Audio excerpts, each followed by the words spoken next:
중국의 역사 가운데 가장 뛰어난 도둑이라고 불리우는 사람이 있었습니다. 그 이름이 도척인데요. 사마천은 사기의 이 도척이라고 하는 도둑을 대도라고 불렀고요. 장자는 이 도둑에 불과한 사람을 성인이라고까지 했습니다. 어느 날 도척이 자기 부하들에게 질문을 받습니다. 도에도 도가 있습니까? 무슨 뜻이냐면 도둑질에도 길이 있습니까? 그랬더니 도척이 세상의 모든 일에는 도가 있는데, 길이 있는데 하물며 도둑질에 도가 없을 수 있겠느냐? 그러면서 보통 일반적인 도둑이 되고 싶다면 남의 물건을 훔치기만 하면 된다. 그러나 네가 반드시 대도가 되고 싶다면 지켜야 될 5가지의 도가 있다. 첫 번째, 집안에 있는 재물을 추측할 수 있는 것. 밖에서 딱 보고 이 집에는 어느 정도 재물이 있겠다, 이걸 추측할 수 있는 걸 성이라고 한다. 이것이 도둑이 지켜야 될 제1의 도다. 두 번째, 선두에 서서 남의 집에 들어가는 것을 용이라고 한다. 용기할 때 용입니다. 세 번째, 맨 나중에 나오는 것이 의다. 의로울 때 의입니다. 제일 먼저 나오는 것이 아니라 제일 나중에 나와야 된다. 그 다음에 도둑질한 것의 성공 여부를 판단할 수 있는 것, 이것을 지라고 한다. 알지자입니다. 그리고 마지막에 훔쳐온 물건을 덜 가지고 치우침 없이 공평하게 나누는 것, 이것을 인이라고 한다. 이 5가지의 도를 지키면 너는 대도가 될 것이다. 여러분, 한갓 남의 물건을 훔치는 도둑질에도 도가 있는데 사람의 영혼을 살리는 기독교인들에게 도가 없으면 되겠습니까? 제가 젊었을 때 상인이라고 하는 최인호 씨의 5부작 소설을 읽은 적이 있습니다. 조선시대에는 사농공상 해서 책을 읽는 선비가 가장 고귀한 직업이고, 그 다음에 농사짓고, 그 다음에 장인과 같은 무엇인가를 만드는 것이 세 번째 공이고요. 마지막에 가장 천하게 취급받던 직업이 상이었습니다. 상인이었습니다. 즉 장사하는 사람들이었습니다. 그런데 자신이 몸담고 있는 상업을 그야말로 도의 경지까지 끌어올린 사람이 바로 임상옥이라고 하는 사람입니다. 이 임상옥이라는 인물의 전기를 쓴 것이 바로 이 상도라고 하는 책입니다. 토마스 칼라일이라고 하는 영국의 역사학자가 이런 얘기를 했습니다. 직업이 나를 영화롭게 하지 못한다면 내가 나의 직업을 영화롭게 하겠다. 요즘뿐만 아니라 자주 선망의 대상이 되는 직업을 가지고 있는 사람들이 개인적인 처신을 잘 못해서 그 직업 자체의 이름을 더럽히는 경우들을 너무나 자주 봅니다. 반대로 내가 가지고 있는 직업이 비록 선망의 대상이 되지는 못한다고 하더라도 그렇다면 나로 인해서 내 직업이 다른 사람들로부터 존경받고 인정받을 만한 직업으로 바꾸어내는 것, 저는 이것이 현명한 지혜라고 생각을 합니다. 우리 모두가 다 저 나름대로의 인생의 길을 걸어가고 있습니다. 이 길이라고 하는 글자가 바로 도잖아요. 나름대로의 도를 행하고 있습니다. 대부분의 사람들은 아무런 신념이나 가치나 목표나 방향 설정이나 이런 것 없이 그때그때 감정이나 기분에 따라서 결정하고 선택하면서 살아가지만 적어도 우리들은 하나님 나라의 가치를 알고 있는 사람들입니다.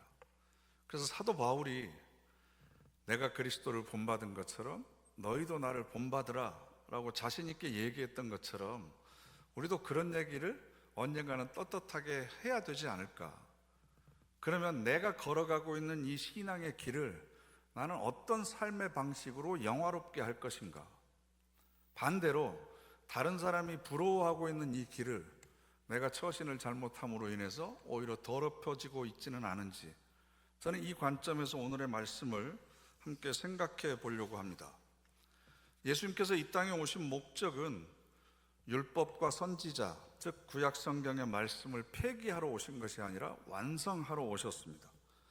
비록 초라하고 보잘것없는 갈릴리 가나안이라고 하는 아주 시골 마을에서 태어나셨지만 그분의 삶으로 인해서 갈릴리라고 하는 것은 지금까지 2000년 역사 가운데 수많은 사람들에게 기억되는 곳입니다. 제가 언젠가 문상을 하기 위해서 부목사님들과 전남에 있는 진도라고 하는 지역을 가봤는데요, 깜짝 놀란 것 중에 하나가 그곳 출신의 유명한 트로트 여가수 집이 사람들에게 너무나 유명해져서 살아있는데 생가를 방문한다고 관광버스가 오고 그런 거 혹시 아세요? 네. 그 이름까지 다 알고 계시네요. 비록 진도의 이름도 알려지지 않는 동네 시골 마을이었지만 거기서 태어난 사람이 어떤 삶을 살았느냐에 따라서 그 지역이 영광스러워지고 유명해지는 거죠. 내가 어떤 직업을 가지고 있느냐가 중요한 게 아닙니다. 예수님의 직업은 가장 천대받은 목수였습니다. 그리고 학력도 요즘식으로 이야기하면 초등학교도 제대로 나오지 못한 사람이었습니다. 그때 당시 유대인들의 기득권을 가지고 있었던 정치적이고 종교적인 지도자들은 대제사장 그러면 이것이 세습되는 거죠. 세습. 그리고 제사장이 되기 위해서는 레위 지파에 속해야만 했습니다. 태어날 때부터 특권을 가지고 난 사람들이 종교적이고 정치적인 지도자 역할을 했고, 바리새인들과 사두개인들, 즉 율법을 열심히 지키는 이 사람들도 마찬가지로 오랫동안 가문을 형성해 와서 기득권을 가지고 유지했던 사람들입니다. 그런데 어느 날 갑자기 이름도 잘 알지 못하는 시골에서 태어난 사람이 랍비라고 불리우더니 사람들에 의해서 유대인의 왕이라고 불리우기 시작하니까 도저히 이 기득권을 가지고 있는 사람들은 이 예수라고 하는 사람을 그리고 그 무리들을 용납할 수가 없었던 거죠. 그래서 온갖 방법을 다 동원해서 모함을 하고 모략을 하고 불법적인 재판을 통해서 나중에 십자가에 처형까지 하게 됩니다. 그런데 예수님께서는 자신의 삶을 통해서 내가 비록 가난하고 천대받는 곳에서 태어났지만 제대로 배우지도 않았지만 하나님의 말씀이 어떻게 삶을 통해서 구현될 수 있는지, 말씀이 어떻게 육신이 될 수 있는지를 친히 삶을 통해서 보여주셨습니다. 인간의 몸, 죄인의 몸을 입고 이 땅에 오셔서 인간으로서 구현할 수 있는, 보여줄 수 있는 가장 아름다운 삶의 모습을 우리에게 보여주셨습니다. 마치 고장난 악기를 가지고, 줄이 끊어진 현악기를 가지고 최고의 음악을 선사하는 연주자처럼 우리들에게 새로운 삶의 길을 보여주신 겁니다. 내 삶을 결정하는 것은 내가 태어난 동네나 내 신분이나 내 학력이 아니다. 내 지위나 사람들의 평판이 내 삶의 질을 결정하는 게 아니다. 내가 걸어가는 이 길은 오직 내가 어떤 삶을 살아가느냐에 따라서 영화롭게 되기도 하고 사람들에게 손가락질 받기도 한다라는 거죠.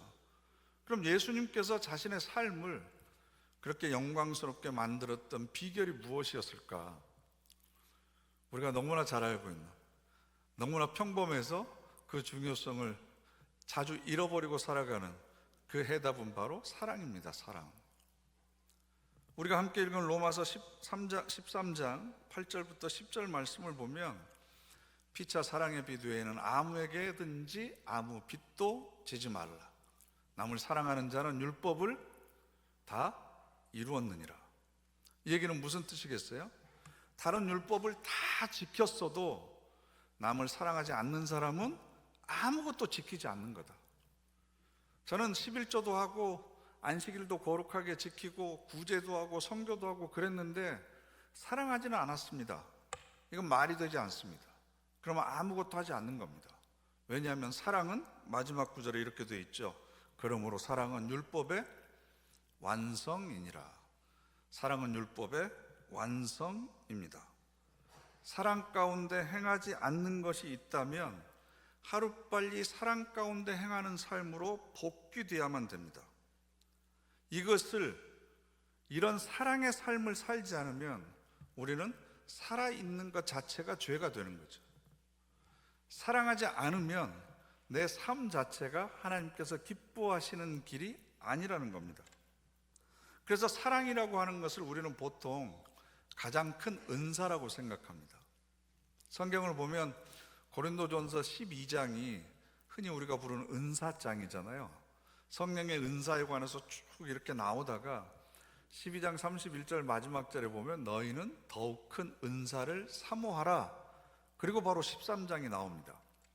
그런데 12장 31절을 보면 내가 너희에게 좋은 길을 보이리라 라고 말씀하십니다. 내가 또한 가장 좋은 길을 너희에게 보이리라. 그런데 14장 1절을 보면 사랑을 추구하며 신령한 것들을 사모하되 특히 예언을 하려고 하라. 여기서 예언이라고 하는 건 성령의 은사 가운데 하나입니다. 그러니까 12장 31절에 더욱 큰 은사를 사모하라 했을 때 그 은사는 바로 예언인 거고요. 그러면 이 모든 성령의 은사들을 은사되게 하는 방법이 바로 사랑입니다. 사랑. 그래서 사랑은 가장 좋은 길입니다. 그래서 오늘 설교의 제목이 율법의 완성 그리고 가장 좋은 길이라고 한 것이 바로 사랑을 의미합니다. 사랑은 율법의 완성이면서도 가장 좋은 길입니다. 어떤 은사이든지 사랑의 그릇에 담겨져 있지 않으면 그 은사는 자기의 영광을 드러냅니다. 다른 사람에게 상처가 됩니다. 제가 여기서 아무리 훌륭한 설교를 한다고 하더라도 여러분들을 정말로 사랑하는 마음으로 그 사랑의 그릇에 말씀을 담지 않으면 여러분들의 영혼의 양식이 되지 않습니다. 자기의 직접 능력을 자랑하는 자기 과시의 자랑일 수도 있습니다. 그렇기 때문에 사랑이라고 하는 것은 그 어떤 것을 포기하더라도 결코 포기할 수 없는, 아니 어떤 것을 희생해서라도 반드시 우리가 쥐고 있어야 될 삶의 가장 중요한 원칙입니다. 눈물의 힘이라고 하는 이정록 시인의 시가 있습니다. 제가 잠깐 읽어드릴게요. 눈물이 나면 왼손으로 슬픔을 덮었습니다. 왼손으로 서름을 훔쳤습니다. 웃음이 터지면 오른손으로 입을 막았습니다. 오른손으로 웃음꽃을 가렸습니다. 왼손이 덜 늙었습니다. 제가 이 시를 읽고 한 10분 동안 계속 감상을 했는데요. 내가 눈물 나거나 서울 때 왼손으로 하든가 오른손으로 하든가, 근데 웃음이 터지면 오른손으로 입을 막았지 왼손으로 막았지, 재채기 날 때는 오른손으로 막은 건 확실한데, 그런데 더 의문스러운 건 왼손이 덜 늙었다는 거예요.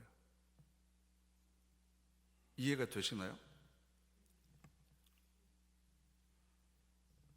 웃어야 행복한가요? 울어야 행복한가요?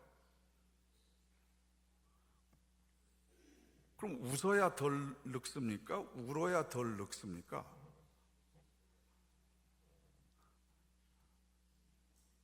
근데 왜 왼손이 덜 늙죠? 왼손이 더 빨리 늙어야 되는데. 시인은 어떤 이야기를 하고 싶어 했을까? 그게 고민이 돼서 이 시를 붙들고 제가 계속 묵상을 했습니다. 그래서 제가 제 나름대로의 감상평은 뭐냐 그러면, 슬픔이라고 하는 감정은 인간을 인간답게 만들어주는 가장 고귀한 감정입니다. 슬퍼서 흘리는 눈물은 내 영혼을 정화시켜줍니다. 내 영혼에 있는 찌꺼기, 쓰레기, 온갖 때를 깨끗하게 씻어주는 것이 바로 눈물입니다. 그래서 눈물을 자주 흘리는 사람은 영혼이 깨끗하고 가볍습니다. 그리고 슬픔은 나의 서름에 복받친 슬픔이 아니라 다른 사람의 슬픔에 동조하고 그 사람의 슬픔에 공감하는 눈물은 내 영혼을 건강하게 만듭니다. 이건 과학적으로도 증명된 겁니다.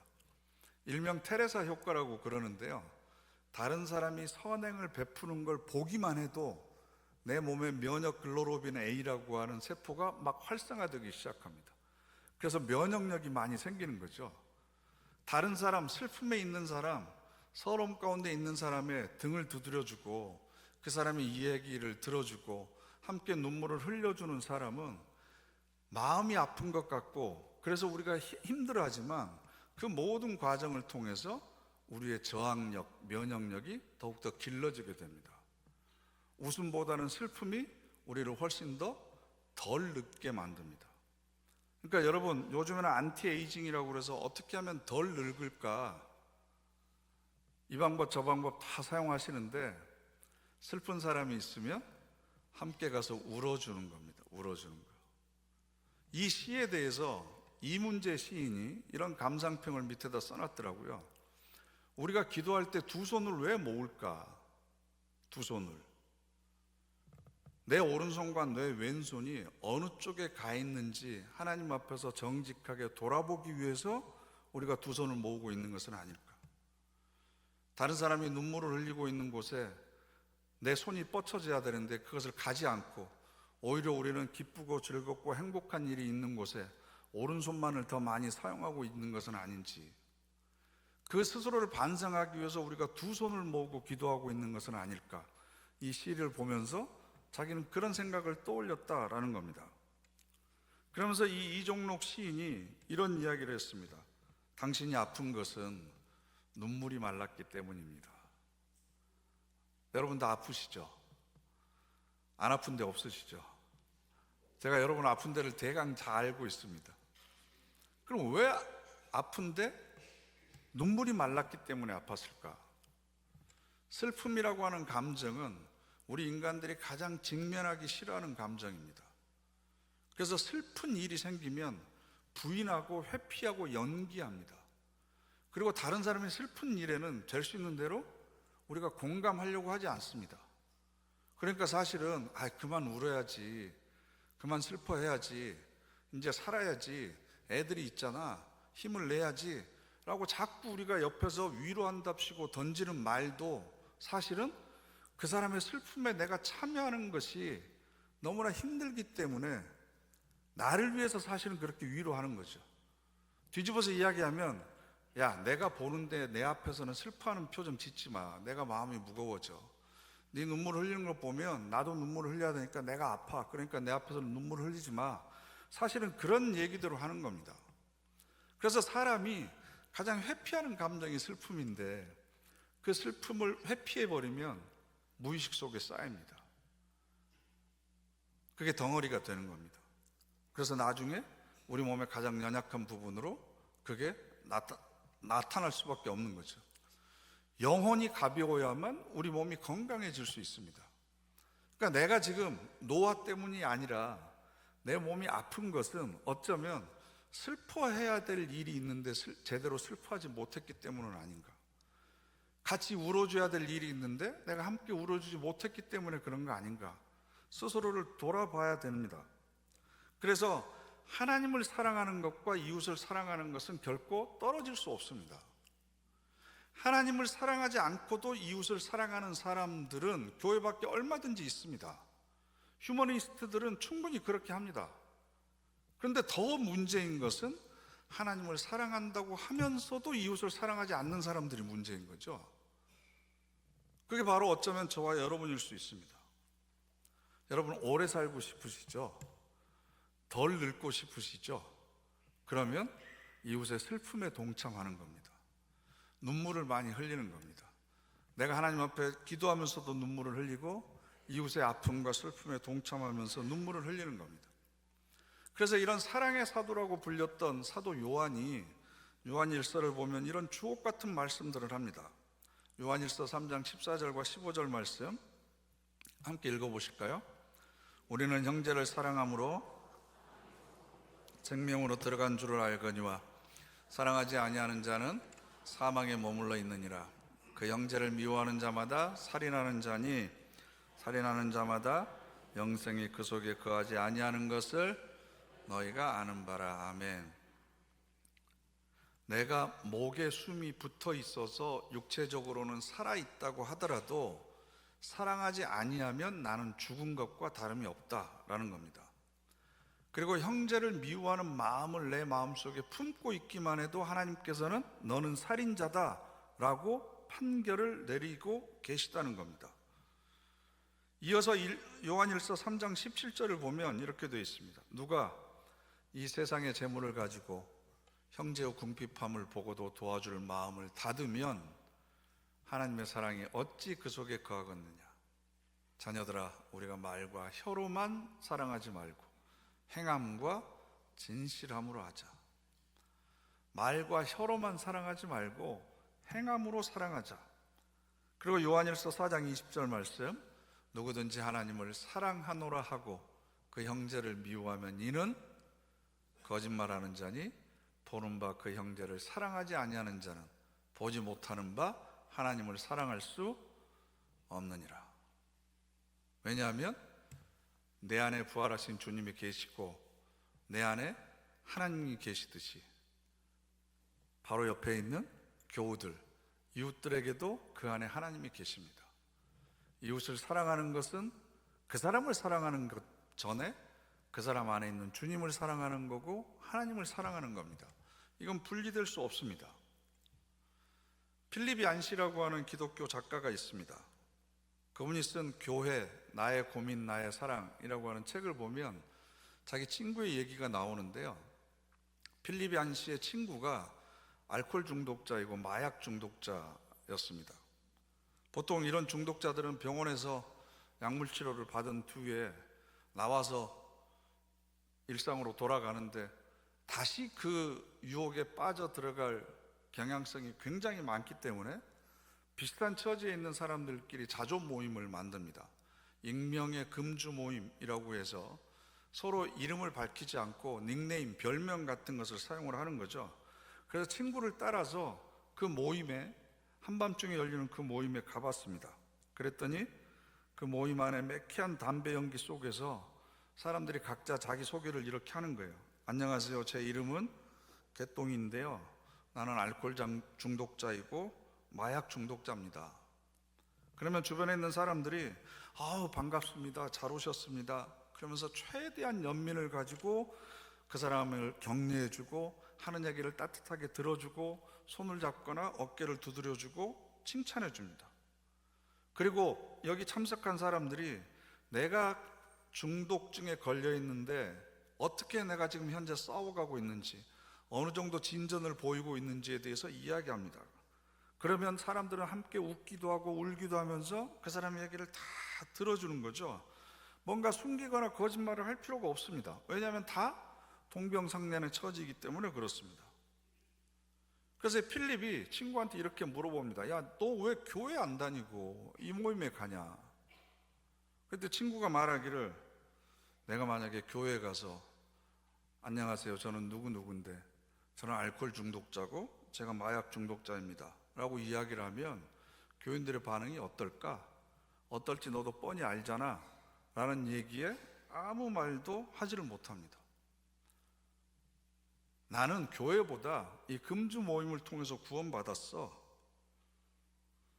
내가 다시 금단 현상이 심해져서 술이나 마약을 손대고 싶으면 빈 노트 있잖아요. 공책을 가져다가 하나님 여기서 5분만 더 참게 해주세요, 하나님 여기서 5분만 더 참게 해주세요, 계속 그걸 써 내려가는 겁니다. 자기 스스로를 다잡기 위해서. 그럼에도 불구하고 도저히 자기의 의지로 이겨낼 수 없으면 새벽 3시간, 4시간 그 금주 모임에 모였던 사람에게 전화를 합니다. 내가 지금 상태가 이렇다, 내 혼자 힘으로 이걸 이겨낼 수가 없다, 도와달라. 그러면 새벽 몇 시가 됐든지 달려와가지고 함께 손을 잡고 격려해주고 기도해주고 그런다고 그럽니다.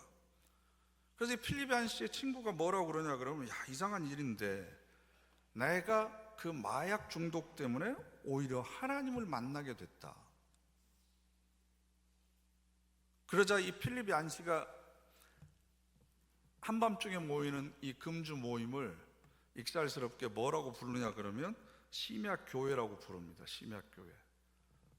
왜냐하면 그곳에는 정말 뼈아픈 얘기인데요, 교회보다 훨씬 사랑이 넘치는 곳이다. 교회보다 훨씬 사랑이 넘치는 곳이다.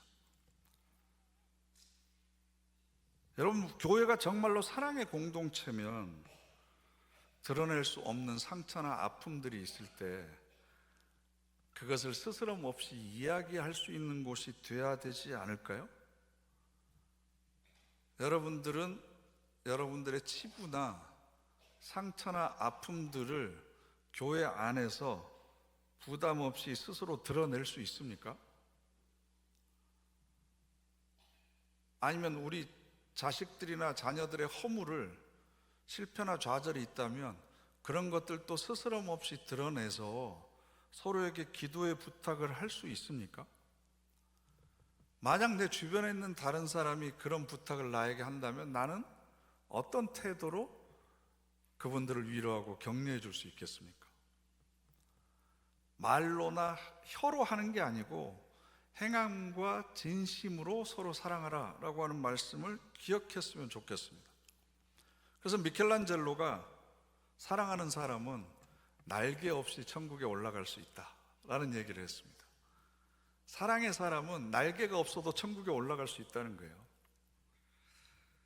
김재용 시인이 쓴 더 주고 싶어라는 시가 있습니다.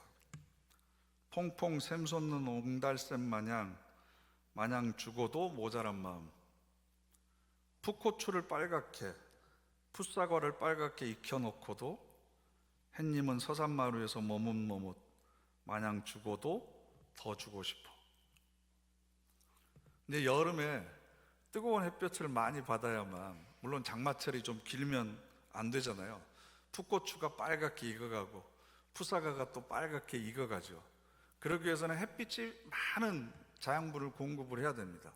그런데 그렇게 많이 줬으면서도 더 줄 수 있었는데, 그런 아쉬움과 더 주고 싶은 마음 때문에 해가 서산으로 넘어가지 못하고 서산 마루에서 멈칫멈칫하는 것처럼 보인다는 거죠. 저는 그런 햇님과 같은 분들이 우리 교회에 많았으면 좋겠습니다. 아니, 넘쳐났으면 좋겠습니다. 더 줄 수 있었는데 더 주지 못하고, 더 나눌 수 있었는데, 내가 오늘 가가지고 주일날 일주일에 한 번밖에 못 보는데 그 권사님한테 따뜻한 말 한마디 하고 왔었어야 되는데, 그분 손잡고 내가 기도라도 한마디 해주고 왔었어야 되는데, 내가 등이라도 한번 토닥 걸어줘야 되는데, 그런 마음에 교회당 문을 나서지 못하고 현관 앞에서 주저주저 하면서 혹시 내가 오늘 잊고 가는 사람은 혹시나 없을까, 내가 따뜻한 미소로 한마디 따뜻한 말을 건네주면 그 힘으로 일주일을 더 힘있게 살아갈 수 있는 사람들이 있을 텐데 왜 내 눈에는 그런 것이 보이지 않을까? 가톨릭의 포콜라레 운동이라고 하는 단체가 있는데요, 이 포콜라레라고 하는 뜻은 이태리어로 벽난로라고 하는 뜻입니다. 이걸 처음 만들었던 분이 끼아라 루빅이라고 하는 여자분인데, 이분이 이런 얘기를 했습니다. 세계 평화를 성취하는 가장 확실한 방법은 지금 바로 곁에 있는 사람을 사랑하는 것입니다. 지금 내 곁에 사랑하는 사람이 있을 수도 있고, 곁에 한번 봐보세요. 지금 내 곁에 사랑하는 사람이 있을 수도 있고, 싫어하는 사람이 있을 수도 있고, 관심 없는 사람이 있을 수도 있고, 사랑했지만 지금 미운 사람이 앉아 있을 수도 있고, 밉지만 억지로 가까운 척 해줘야 되는 사람이 있을 수도 있습니다. 그러나 그것과 아무런 상관없이 지금 곁에 있는 사람을 그대로 사랑하는 사람의 삶이라면, 그리고 그런 성품을 우리가 가지고 있다면 세계 평화는 반드시 이루어질 것입니다. 그래서 예수님께서는 요한복음 13장 34절에 새 계명을 우리에게 주셨습니다. 그러다가 함께 읽어보실까요? 새 계명을 너희에게 주노니 서로 사랑하라. 내가 너희를 사랑한 것 같이 너희도 서로 사랑하라. 아멘. 내가 너희를 사랑한 것 같이 너희도 서로 사랑하라. 주변에 보면 영혼의 결핍으로 인해서 이 자리를 찾아온 사람들이 있고요, 육체적인 고통 때문에, 풀리지 않는 문제 때문에, 혹은 해결되지 않는 여러 가지 어려움 때문에 이 자리를 찾아온 사람들이 있습니다.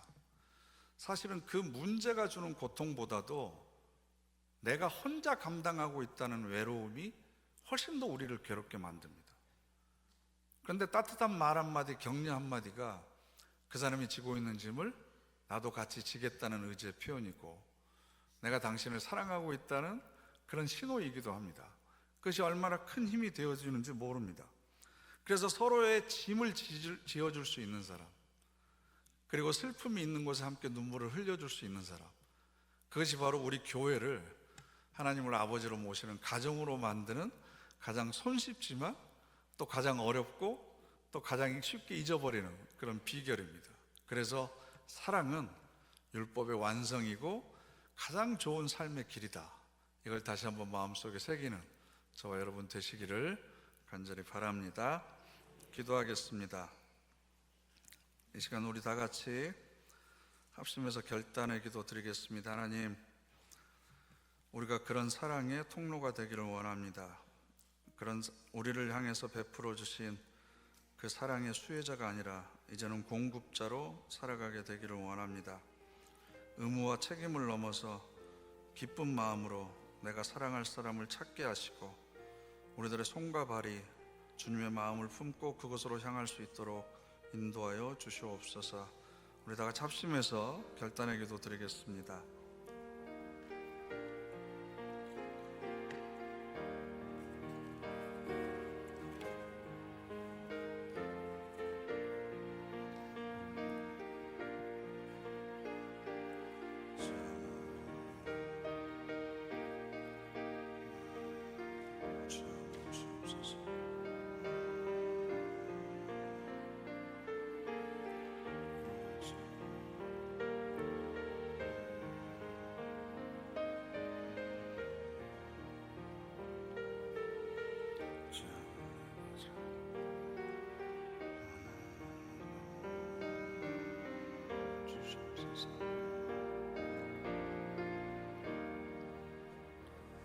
사랑의 하나님, 사랑하며 살기에도 너무나 부족한 인생을, 그 시간들을 우리가 살아가고 있습니다. 우리를 향하신 하나님의 그 사랑을 저희들이 항상 깨닫게 하시고 경험하게 하시고, 그래서 그 사랑을 많은 사람들에게 흘려보내는 은혜의 통로로 살아가도록 인도하여 주시옵소서. 예수님의 이름으로 기도드립니다. 아멘.